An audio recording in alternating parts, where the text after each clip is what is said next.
நல்லதே நடக்கும்.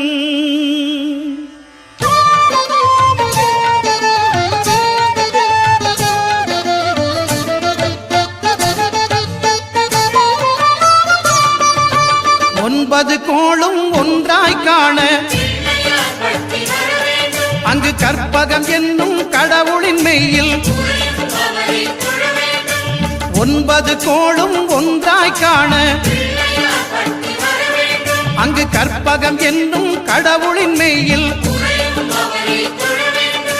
சூரியன் முதலாய் 9 கிரகமும் பலவித குணங்களை கொண்டிருக்கும். எங்கள் கற்பக தருவில் அவை வரும்போது ஒன்றாய் சேர்ந்து பலனளிக்கும்.